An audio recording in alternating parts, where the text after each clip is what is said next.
Hormuz প্রণালী নিয়ে চুক্তি চূড়ান্তের পথে ইরান ওমান 7 দিনের জন্য জলপথ খুলতে প্রাথমিক সমঝোতায় দুদেশ। ইরানের বিরুদ্ধে সমুদ্র অবরোধ জোরদার যুক্তরাষ্ট্রের। ইয়েমেনে কয়েক বছরের মধ্যে সবচেয়ে প্রাণঘাতী হামলা, হুথিদের ক্ষেপণাস্ত্র ও ড্রোনের আঘাতে অন্তত 30 সেনা নিহত। সানা সরকার ও মার্কিন দূতাবাসের তীব্র নিন্দা। ইউক্রেনের রুশ হামলায় একদিনে নিহত অন্তত 6। রাশিয়ার তেল শোধনাগারে পাল্টা আঘাত কিয়েভের। আন্তর্জাতিক আইন মেনে সহিংসতা বন্ধের আহ্বান জাতিসংঘের। জাতিসংঘের প্রতিদিন গড়ে প্রাণ যাচ্ছে একজন করে শিশুর, বলছে ইউনিসেফ। উপত্যকার হাসপাতাল ও বেসামরিক স্থাপনায় আঘাতের নিন্দা তুরস্ক, পাকিস্তান সহ 8 মুসলিম দেশের। এবং কঙ্গোয় চোখ রাঙাচ্ছে এবোলা, মৃত্যু 1,500-এর বেশি, আক্রান্ত সন্দেহে 200 যাত্রীবাহী নৌযান আটক। প্রাদুর্ভাব ঠেকাতে একসঙ্গে কাজ করবে WHO, আফ্রিকা সিডিসি। দূষিত জ্বালাপিনো মরিচ খেয়ে যুক্তরাষ্ট্রে অসুস্থ 3 শতাধিক মানুষ, হাসপাতালে ভর্তি 36, সবাই সালমোনেলা ব্যাকটেরিয়ায় আক্রান্ত, তদন্তে প্রশাসন। ইয়েমেনে হুথি বিদ্রোহীদের ক্ষেপণাস্ত্র ও ড্রোন হামলায় অন্তত 30 সরকারি সেনা নিহত হয়েছেন, আহত হয়েছেন আরও 15 জন। দেশটির হাজরামাউত ও মারিব প্রদেশের সামরিক ঘাঁটিতে এই হামলাকে কয়েক বছরের মধ্যে সবচেয়ে প্রাণঘাতী হামলা বলছেন সংশ্লিষ্টরা। হামলার নিন্দা জানিয়েছে ইয়েমেন সরকার ও মার্কিন দূতাবাস। সৌদি সমর্থিত সরকারি বাহিনীর সামরিক তৎপরতার জবাব হিসেবেই এই হামলা চালানো হয়েছে বলে দাবি হুথি সামরিক মুখপাত্রের।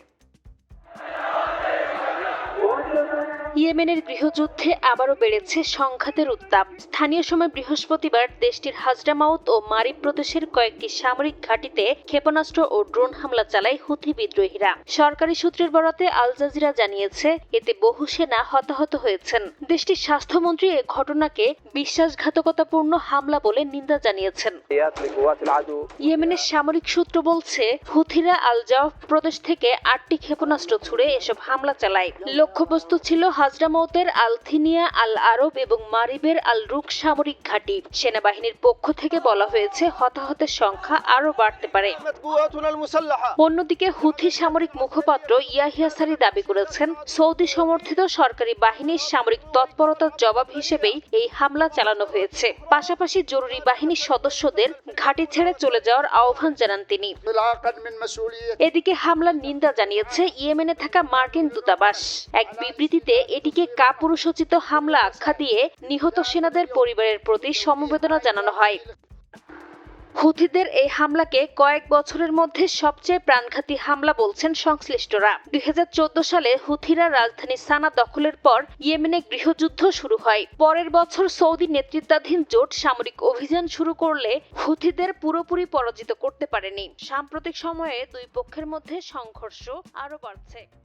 গাজায় প্রতিদিন মৃত্যুর শিকার হচ্ছে গড়ে একজন শিশু। গেল অক্টোবর থেকে শুরু হওয়া যুদ্ধবিরতির মধ্যেও অব্যাহত ইসরায়েলি হামলায় 300 শিশুর মৃত্যু হয়েছে, এমন তথ্য প্রকাশ করেছে ইউনিসেফ। এদিকে গাজায় হাসপাতাল ও বেসামরিক স্থাপনায় ইসরায়েলি হামলার নিন্দা জানিয়েছে তুরস্ক, মিশর, পাকিস্তান সহ 8টি মুসলিম দেশ। একই সময়ে পশ্চিম তীরেও অভিযান জোরদার করেছে ইসরায়েলি বাহিনী। যুদ্ধবিরতি উপেক্ষা করে গাজায় হামলা অব্যাহত রেখেছে দখলদার বাহিনী। এতে প্রতিদিনই দীর্ঘ হচ্ছে লাশের মিছিল। নিহতের তালিকা থেকে বাদ যাচ্ছে না ফুটফুটে শিশুরাও। ইউনিসেফের তথ্য মতে যুদ্ধবিরতির পরও ইসরায়েলি হামলায় গাজায় প্রতিদিন গড়ে 1টি করে শিশু প্রাণ হারিয়েছেন। অর্থাৎ গেল অক্টোবর থেকে 300 দিনে মারা গেছেন 300 শিশু। ইউনিসেফের মধ্যপ্রাচ্য ও উত্তর আফ্রিকা অঞ্চলের পরিচালক জানান গাজার শিশুরা এখনও অনিরাপদ আশ্রয়, তীব্র অপুষ্টি ও নানা রোগের ঝুঁকির মধ্যে দিন কাটাচ্ছে। এদিকে তুরস্ক, মিশর, ইন্দোনেশিয়া, জর্ডান, পাকিস্তান, কাতার, সৌদি আরব এবং সংযুক্ত আরব আমিরাত যৌথ বিবৃতিতে গাজায় হাসপাতাল, চিকিৎসা অবকাঠামো ও বেসামরিক স্থাপনায় ইসরায়েলি হামলার তীব্র নিন্দা জানিয়েছে।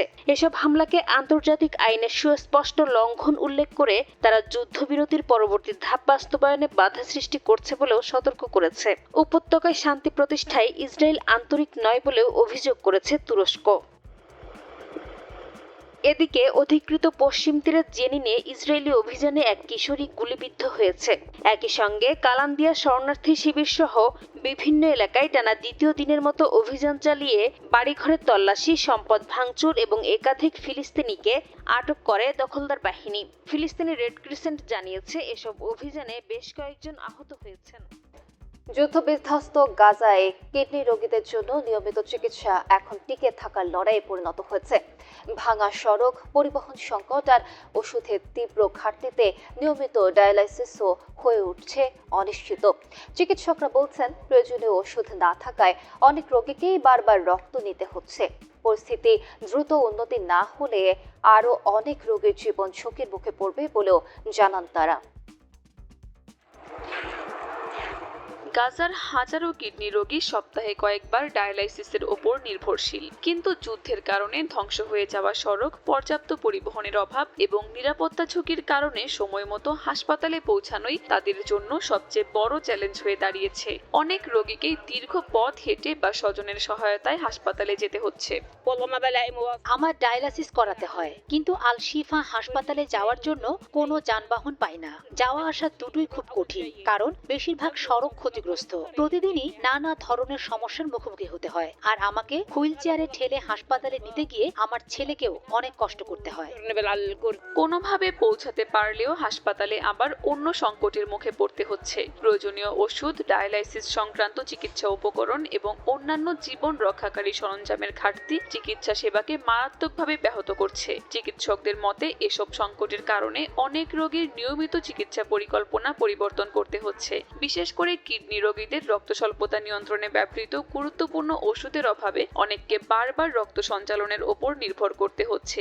একই সঙ্গে কিডনি প্রতিস্থাপন করা রোগীদের প্রয়োজনীয় ওষুধের সরবরাহ কমে যাওয়ায় তাদের জটিলতা আরও বাড়ছে। আমরা প্রয়োজনীয় ঔষধের তীব্র সংকটে আছি, বিশেষ করে কিডনি রোগীদের রক্ত স্বল্পতা চিকিৎসায় ব্যবহৃত ইনজেকশনের। এতে করে অনেক রোগীকেই এখন মাসে একবার বা দুইবার রক্ত নিতে হচ্ছে।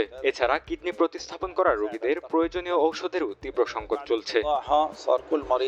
গাজার স্বাস্থ্য মন্ত্রণালয়ের তথ্য অনুযায়ী কিডনি রোগীদের প্রয়োজনীয় ওষুধের প্রায় 46% ঘাটতি রয়েছে। বিশ্ব স্বাস্থ্য সংস্থা বলছে, স্বাস্থ্য কেন্দ্রগুলোর ক্ষয়ক্ষতি এবং চিকিৎসা সামগ্রী প্রবেশে চলমান বিধিনিষেধের কারণে এই সংকট আরও গভীর হচ্ছে। এতে নিয়মিত চিকিৎসার উপর নির্ভরশীল রোগীদের জীবন প্রতিনিয়ত আরও অনিশ্চিত হয়ে উঠছে। হরমুজ প্রণালী পুনরায় চালু করতে চুক্তি চূড়ান্তের পথে ইরান ও ওমান। 7 দিনের জন্য জলপথ খুলতে প্রাথমিক সমঝোতায় পৌঁছেছে দুদেশ। প্রস্তাবিত চুক্তিতে শত্রু দেশগুলোর জাহাজ চলাচলে তেহরানের নিষেধাজ্ঞার ইঙ্গিত দিয়েছে ইরানের রাষ্ট্রীয় গণমাধ্যম। এদিকে ইরানের বিরুদ্ধে সমুদ্র অবরোধ জোরদার করেছে যুক্তরাষ্ট্র। অস্ত্র সংকটের খবর উড়িয়ে দিয়েছেন মার্কিন প্রেসিডেন্ট ডোনাল্ড ট্রাম্প। যে কোনো হুমকি মোকাবেলায় প্রস্তুত থাকার কথা জানিয়েছে ইরানের সেনাবাহিনী। বিশ্বের অন্যতম গুরুত্বপূর্ণ নৌপথ হরমুজ প্রণালী আবার চালুর উদ্যোগ নিয়েছে ইরান ও ওমান। 7 দিনের জন্য প্রণালীটি খুলতে প্রাথমিক সমঝোতায় পৌঁছেছে দুই দেশ। ঘনিষ্ঠ সূত্রের বরাতে এ তথ্য জানিয়েছে সৌদি আরব ভিত্তিক সংবাদ মাধ্যম আল হাদাত ও আল আরাবিয়া। এ বিষয়ে তেহরানের অনুমোদন মিললে কয়েকদিনের মধ্যে ঘোষণা আসতে পারে। এদিকে প্রস্তাবিত খসড়ায় শত্রু দেশগুলোর জাহাজ চলাচলে নিষেধাজ্ঞার প্রস্তাব রাখা হয়েছে বলে জানিয়েছে ইরানের রাষ্ট্রীয় গণমাধ্যম। পাশাপাশি ক্ষতিপূরণ না দেয়া পর্যন্ত সেসব ব্যক্তি বা দেশ এ নৌপথ ব্যবহার করতে পারবেন না। এদিকে ইরানের বিরুদ্ধে সমুদ্রপথে অবরোধ আরো জোরদার করেছে যুক্তরাষ্ট্র। মার্কিন সেন্ট্রাল কমান্ড বা সেনকম জানিয়েছে, অবরোধ কার্যকর রাখতে 49টি বাণিজ্যিক জাহাজকে ইরানি বন্দর এড়িয়ে অন্য পথে পাঠানো হয়েছে। এছাড়া 2টি জাহাজ অচল করে দেওয়ার পাশাপাশি আরো 2টি জাহাজের তল্লাশি চালানোর কথাও জানিয়েছে তারা। ইরান যুদ্ধের 6 মাসের মাথায় যুক্তরাষ্ট্রের অস্ত্র ভান্ডার নিয়ে শুরু হয়েছে নতুন বিতর্ক। ট্রুথ সোশ্যালে যুদ্ধ খুব ভালোভাবে এগোচ্ছে দাবি করে গোলাবারুদের ঘাটতির খবরকে ভুয়া বলে দাবি করেছেন মার্কিন প্রেসিডেন্ট ডোনাল্ড ট্রাম্প। এসব তথ্য ফাঁসকারীদের বিরুদ্ধে দীর্ঘমেয়াদী কারাদণ্ড চাওয়া হবে বলেও হুঁশিয়ারি দেন তিনি। এর আগে কয়েকটি আন্তর্জাতিক সংবাদ মাধ্যম জানায়, ইরান যুদ্ধের কারণে যুক্তরাষ্ট্রের দীর্ঘপাল্লার ক্ষেপণাস্ত্রের মজুত উল্লেখযোগ্যভাবে কমে গেছে।